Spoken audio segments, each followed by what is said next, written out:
नमस्कार दोस्तों। सती प्रथा हमारी सनातन संस्कृति पर लगा एक काला धब्बा है, जिसमें पति के मरने के बाद जबरदस्ती उनकी पत्नी को आग के हवाले कर दिया जाता था। आपको तो पता ही होगा कि पहले छोटी छोटी बच्चियों की शादी बूढ़े आदमियों से हो जाती थी, और जब बच्चियां कुछ बड़ी ही होती थी कि उनके पति की मृत्यु हो जाती थी, जिसके कारण उन्हें जबरदस्ती उनके पति के साथ चला दिया जाता था।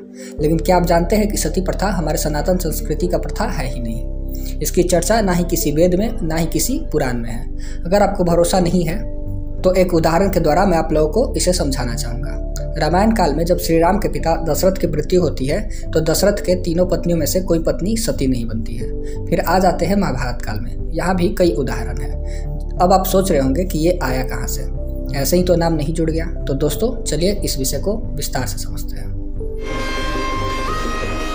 क्या आप जानते हैं कि सती शब्द कहाँ से आया? पौराणिक कथाओं के अनुसार सती दक्ष की पुत्री थी और महादेव की पत्नी थी। एक बार सती के पिता दक्ष प्रजापति ने यज्ञ का आयोजन किया और महादेव का अपमान करने के लिए उसमें महादेव को आमंत्रित नहीं किया।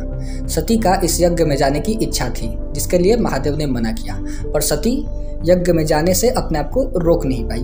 वहाँ उन्होंने दक्ष द्वारा महादेव के बारे में कहे गए अपशब्द सुने और अपने आप को अपमानित महसूस किया। उन्होंने दक्ष से कहा, यह शरीर आपने ही दिया है, इसी शरीर ने महादेव का अपमान सुना है, इसलिए मैं यह शरीर त्यागती हूँ। इतना कहकर उन्होंने योग से अग्नि प्रज्वलित कर अपना शरीर भस्म कर लिया। इसी के कारण जो भी महिलाएं अग्नि में अपना शरीर भस्म करती है उसे सती कहा जाता है। लेकिन इस घटना में कहीं भी यह चर्चा नहीं है कि अन्य स्त्रियों को भी यह करना चाहिए या पति की मृत्यु के बाद सती बनना आवश्यक है। तो दोस्तों यह प्रथा और भी कई कुप्रथाओं की तरह मध्यकाल में आई। जब हमारे देश में मुस्लिम आक्रांताओं ने आक्रमण किया, यहाँ अपना आधिपत्य कर लिया, तो अपने पति की मृत्यु के बाद उनकी गंदी कृत्यों से बचने के लिए सती हो जाती थी और धीरे धीरे लोगों की जानकारी के अभाव में यह एक प्रथा बन गई।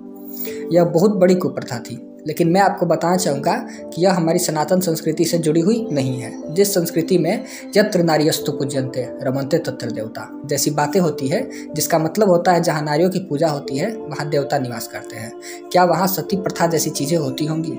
इसे हमारी संस्कृति को नीचा दिखाने के लिए और अधिक धर्मांतरण करवाने के लिए इन जैसी चीज़ों को बढ़ावा दिया गया। अगर आप हमारी बातों से सहमत हैं तो वीडियो को लाइक करिए, चैनल सब्सक्राइब करिए। जय हिंद, जय भारत, धन्यवाद।